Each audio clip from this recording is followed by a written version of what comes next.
오늘 본문에서 예수님께서 백부장의 종을 고쳐주신 것처럼 저의 상처도 우리의 연약함도 고쳐주시기를 간절히 소원합니다. 제가 발을 다치면서 많은 것을 느꼈고 깨닫고 경험했습니다. 두 다리로 걸을 수 있는 건강함, 그리고 그에 대한 간절함, 그렇지 못한 자들의 고단함, 스스로를 향한 자책감, 그리고 성도들을 향한 미안함, 그 가운데서도 보호하시는 하나님, 그런 사고 가운데서도 크게 다치지 않고 이렇게 하나님 은혜로 여러분 앞에 설 수 있게 됨을 다시금 감사드립니다.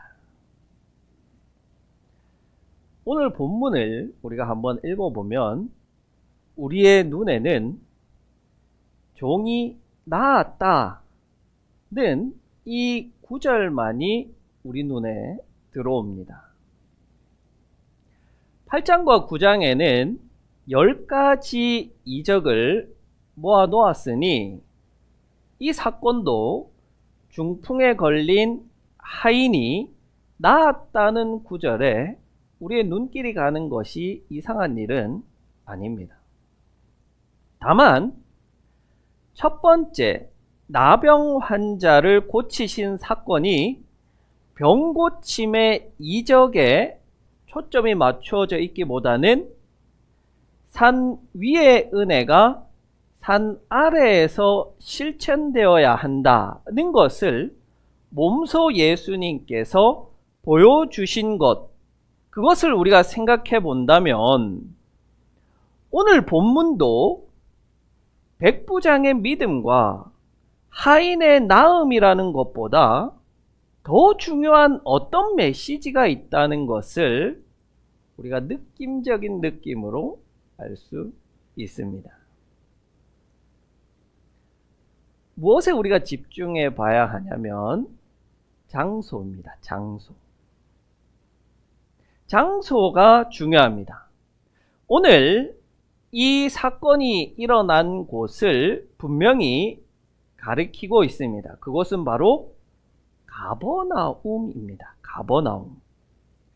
첫 번째 이적의 장소는 산 아래였고, 두 번째 이적의 장소는 가버나움이라는 동네입니다. 여러분, 이 가버나움이 어떤 동네입니까? 혼인잔치는 가나. 가버나움은 예수님 사역의 중심지입니다. 자, 왜 그러냐면 마태복음 4장 13절에 보면 예수님은 어디에 가서 사셨대요? 어디 가서 사셨대요? 가버나움에 가서 사셨대요. 예수님은 원래 고향이 어디입니까? 나사렛이죠. 태어난 것은 베들레헴이고 나사렛이 고향이죠. 나사렛 촌동네에 사시던 분이 가버나움이라고 하는 큰 도시, 생활이 좋고 살기 좋은 쾌적한 곳으로 옮겨갔다, 이게 아니라 그 가버나움을 복음 전파의 중심지로 삼고 복음을 전하겠다, 그래서 가버나움으로 이주하셨고 거기서 살았던 것입니다. 그렇다면 가버나움이라는 동네는 어떤 동네냐? 예수님이 복음을 전하기 위해 그렇게 공을 들인 동네, 중요하게 생각한 동네, 그 동네가 가버나움이라는 말입니다. 그렇게 공을 들인 동네 가버나움은 예수님이 전한 말씀을 잘 받아들이고 예수님을 구주로 영접하고 그렇게 했을까요? 그렇지 않습니다. 누가복음 10장 15절에 보니까 마음이 완악해져서 예수님의 말씀과 예수님이 하나님이라는 것을 받아들이지 않고 거부했던 자들입니다. 그래서 예수님께서는 이들을 향해서 화를 선포하기도 했던 것이죠. 하나님의 백성이라고 자부하던 유대인들이 하나님이 직접 오셔서 말씀하는데 그 말씀을 듣지 않았습니다. 믿지 않았습니다. 심지어 예수님은 기적을 행하고 그 전하는 말씀이 얼마나 능통한지 율법 교사들을 뛰어넘었다라고 말할 정도로 놀라울 경지에 이르렀지만 듣지 않았습니다. 바로 그곳, 그 가버나움에서 오늘 이 사건이 일어나게 된 겁니다. 로마의 백부장이 예수님께 와서 내 종이 중풍에 걸려 괴로워합니다. 이렇게 말해요. 그러니까 예수님이 그래? 그러면 내가 가서 고쳐주마. 여러분 이게 좀 이상하다는 느낌이 들지 않아요? 이 대화에? 뭐가 빠졌잖아요. 전혀 모르겠습니까? 너무 하나님의 말씀이니까 당연히 받아들여져요. 여기에 빠져 있잖아요. 뭐가 빠졌냐면 백부장은 고쳐달라는 말을 하지 않았어요. 치료해달라는 말을 하지 않았던 거예요. 뭐라고만 이야기했냐면 내 하인이 괴로워합니다. 그러니까 예수님이 마치 그 이후에 고쳐주십시오 라는 말을 하기도 전에 말을 끊어버리고 그래? 그럼 내가 가서 고쳐주마 라고 말씀하시는 것처럼 이 사건의 전개가 굉장히 급작스럽고 좀 어색한 면이 있다는 거예요. 거기에는 이유가 있습니다. 자, 오늘 우리가 읽은 이 마태복음은 굉장히 긴 책입니다. 누가복음과 마가복음에 비해서도 그 분량이 굉장히 깁니다. 그 이유는 뭐냐면 다른 복음서에 없는 많은 에피소드들, 이야기들을 함축해서 넣다 보니까 분량이 많이 늘어난 거예요. 5에서 7장까지는 산 위에서 하신 설교를 모아 놓았죠. 8장과 9장은 기적 10가지를 모아 놓았습니다. 13장은 천국 비유 설교 7가지를 모아 놓았습니다. 너무나도 많은 이야기와 에피소드들이 있다 보니까 비슷한 것들끼리 모아 놓았어요. 마태의 복음의 저자는 그렇게 해서 좀 분량을 최대한 압축시키려고 노력했습니다.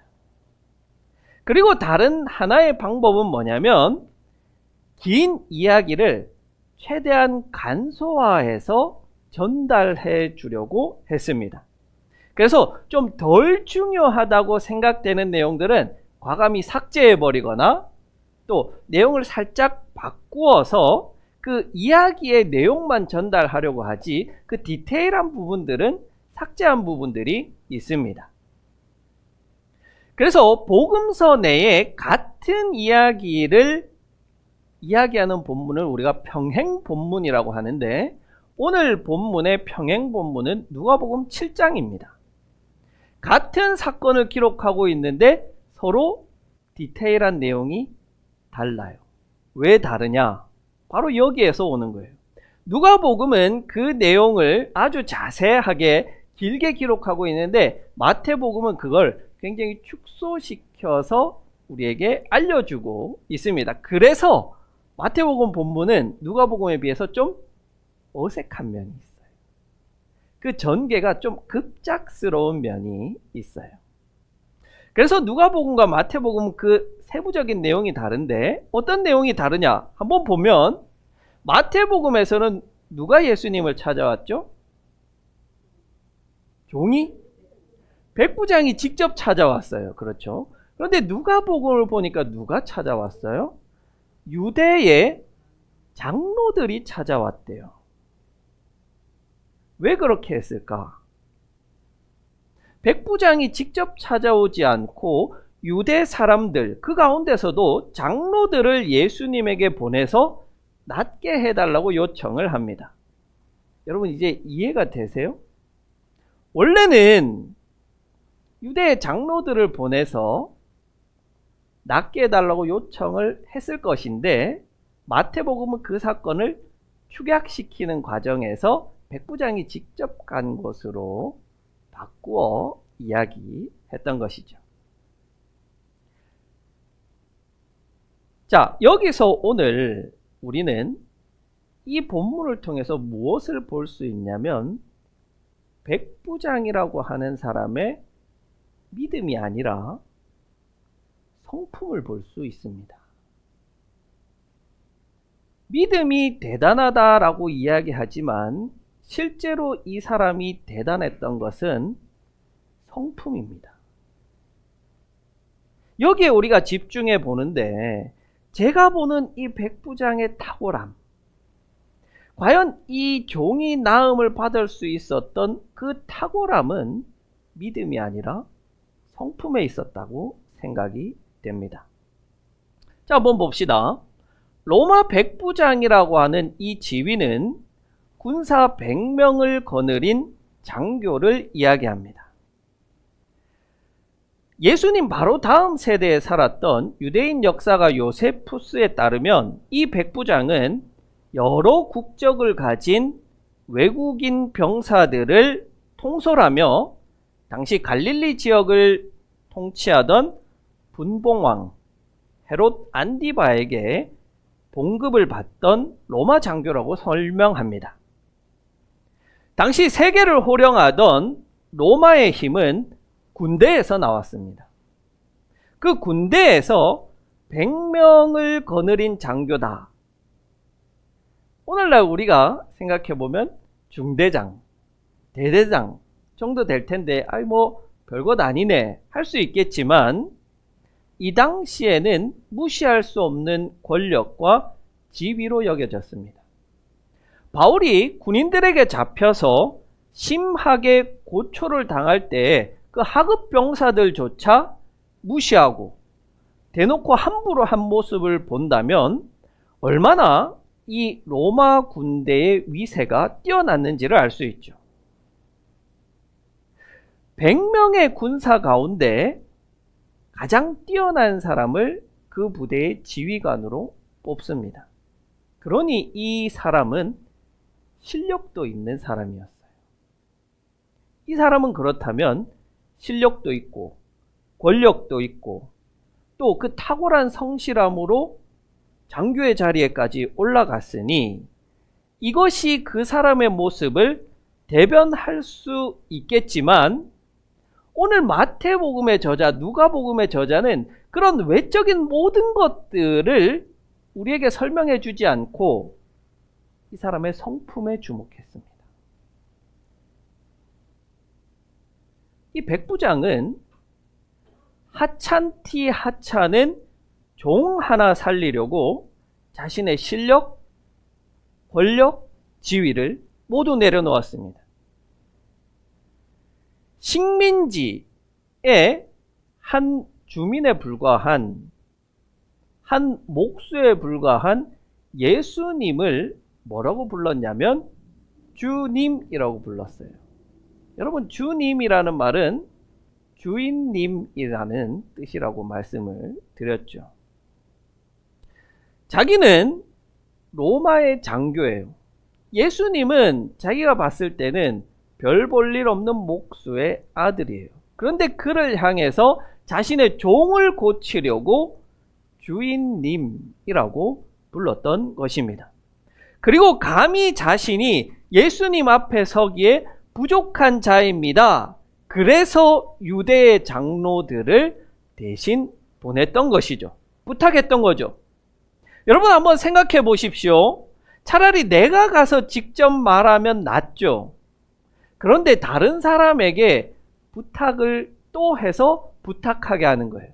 유대 장로들을 불러다가 제가 상황이 이러이러하니까 예수님을 좀 말씀하셔서 치료해 달라고 하게 해 주십시오. 부탁해야 됩니다.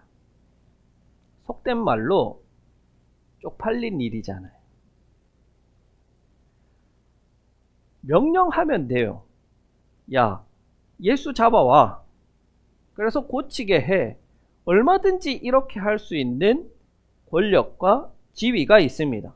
그렇게 하지 않은 이유가 뭘까요? 왜 이렇게 이 백부장은 저 자세로 나갔던 걸까요? 누구를 위해서? 종을 위해서 그랬던 거예요. 종을 위해서. 종을 위해서 자신의 권력과 명예와 자존심까지도 버릴 줄 아는 사람이 이 백부장이었던 겁니다. 그런 성품을 가졌던 사람들이에요.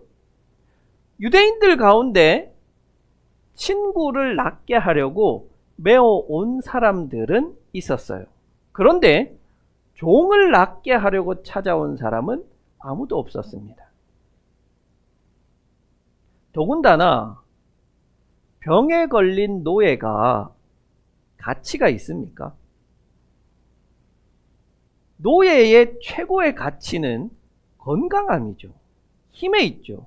그런데 이 사람이 중풍에 걸렸다? 노예로서 가치가 있습니까? 없어요. 밥만 축내는 아무 쓸모없는 가축만도 못한 존재가 되어버린 거예요. 내다 버리면 돼요. 다시 사오면 돼요. 그런데 이 백부장은 그런 하찮은 존재도 귀중하게 여기는 성품을 가진 사람이었습니다. 여러분은 그 성품을 가지고 계십니까? 이렇게까지 인간을 사랑하고 불쌍히 여기는 마음을 가지고 계십니까? 내가 만나는 자들을 진정으로 불쌍히 여기고 그들의 아픔과 슬픔을 위해서 내가 무엇을 할 수 있을까? 나의 지위, 명예, 자존심을 내려놓을 수 있을까? 나의 이 알량한 자존심, 지위, 명예보다 나에게 아무런 가치가 없는 그 사람, 나에게 아무런 도움이 되지 않는 그 사람을 불쌍히 여기고 사랑할 수 있는 성품을 가진 분들이 되기를 소원합니다. 제가 병원에 입원해 보니까 먼저 병원에 입원해 계셨던 분이 있었습니다.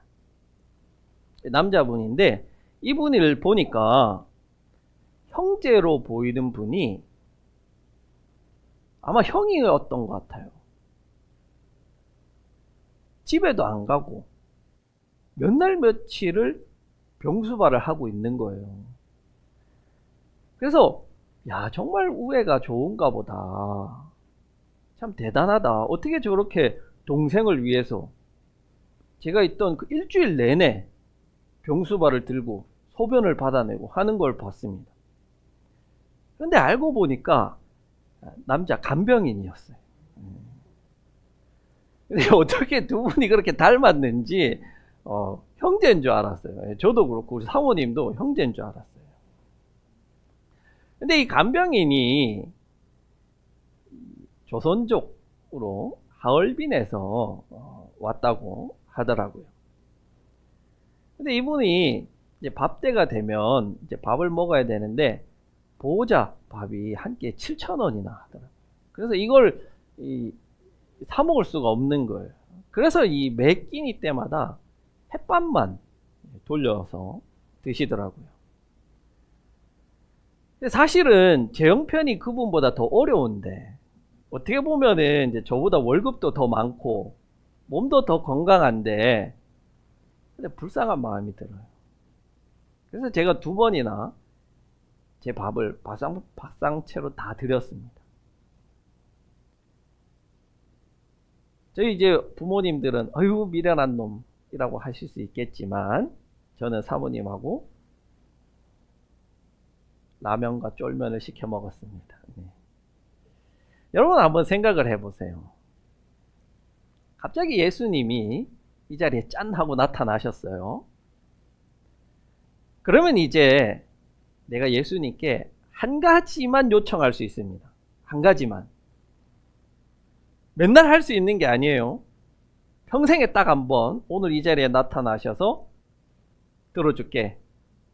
여러분 뭐를 요청하겠습니까? 이 산지를 내게 주셔서. 네, 또 건강.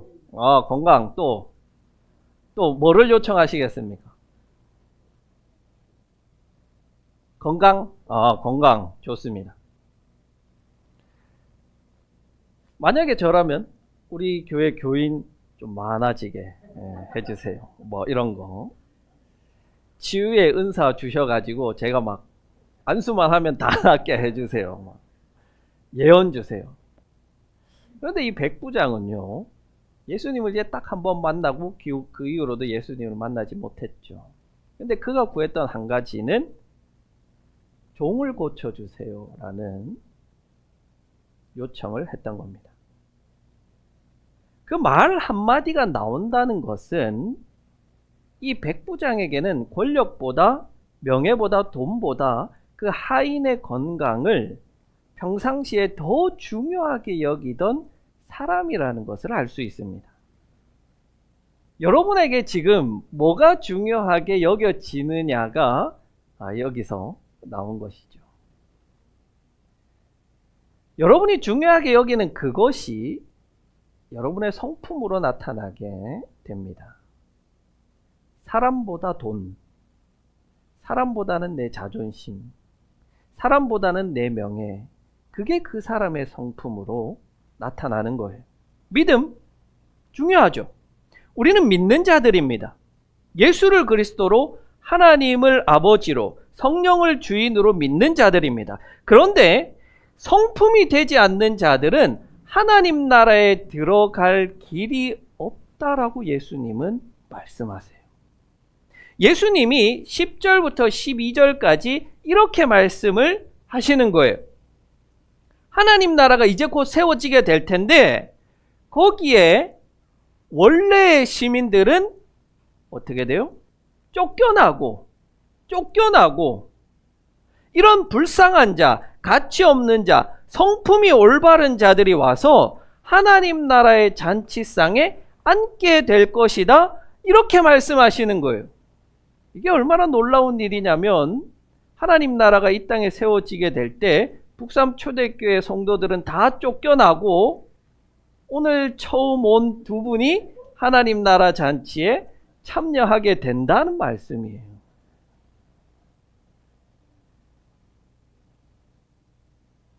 여러분 여기서 우리는 생각해 봐야 돼요. 백부장이 믿음이 있다. 그 믿음을 칭찬했다. 그럼 백부장이 예수님은 주인이십니다. 예수님은 하나님이십니다. 이렇게 고백했던 믿음이 있을까요? 아닙니다. 오늘 본문은 뭐라고 이야기하냐면 예수님을 소문으로 들었대요. 무슨 소문을 들었을까요? 예수님은 병자를 고쳐준다더라. 그 소문만 들었던 거예요. 우리가 가지고 있는 예수님은 하나님입니다라는 그 믿음이 없던 자였던 거예요. 그런데도 예수님은 그 자의 하인을, 백부장의 하인을 고쳐 주셨던 거예요. 그 말은 믿음이 고쳐 주었느냐? 아니죠. 그 백부장의 성품을 예수님은 보셨던 것입니다. 그런 상황에서 예수님은 이렇게 말씀하시는 거예요. 하나님 나라는 누구 것이냐?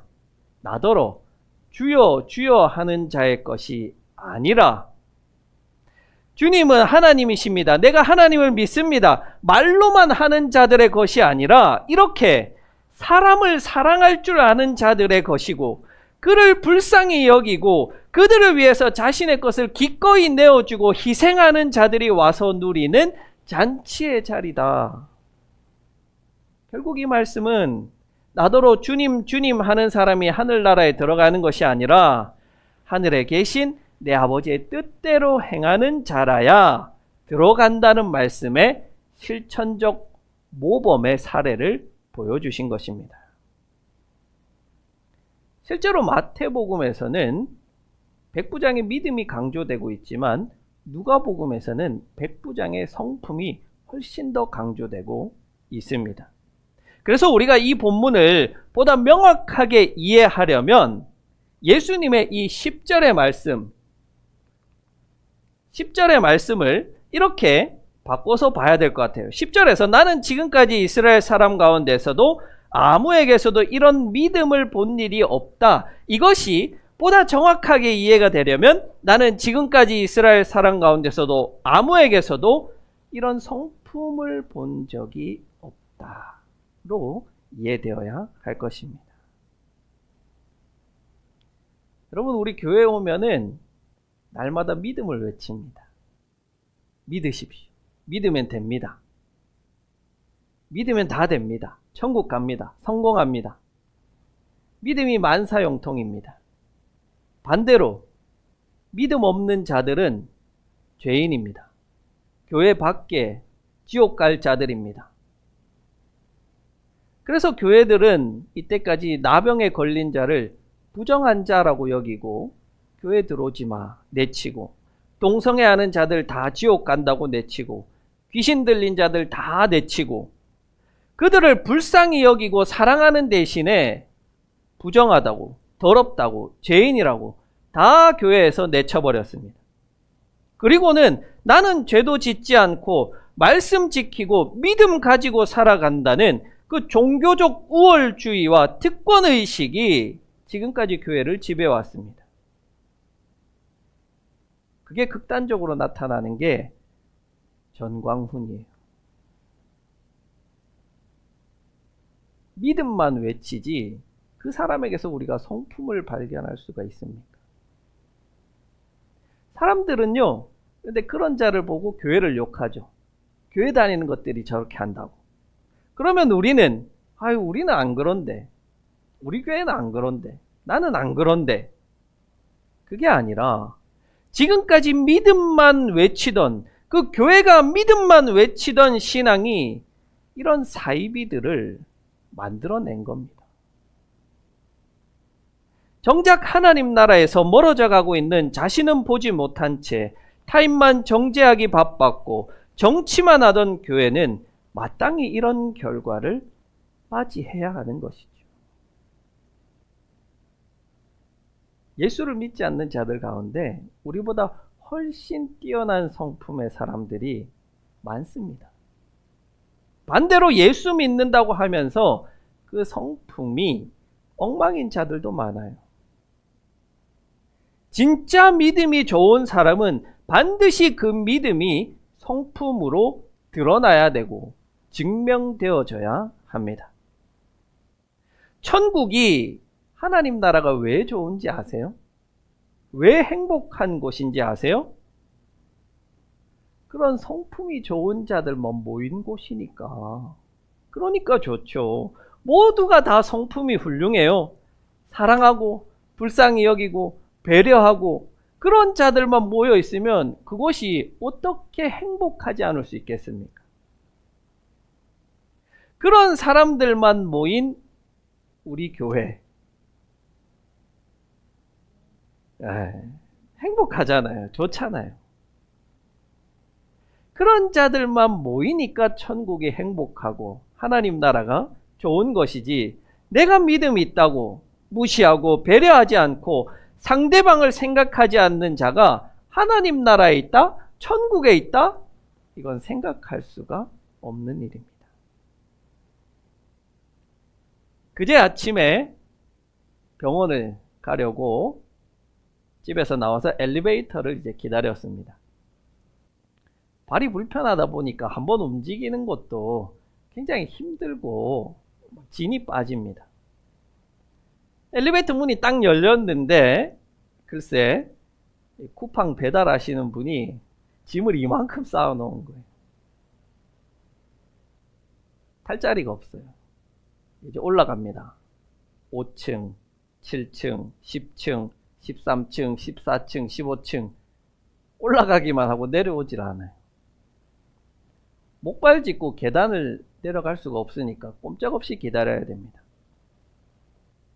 올라갔던 엘리베이터가 이제 다시 내려와서 타면서 보니까 이분이 또 플래시백을 또 이만큼 들고 서서 연신 죄송합니다 그러는 거예요. 괜찮습니다. 죄송하지 않아도 됩니다. 더운데 고생하십시오. 그 한마디로 저는 저의 믿음을 증명했습니다.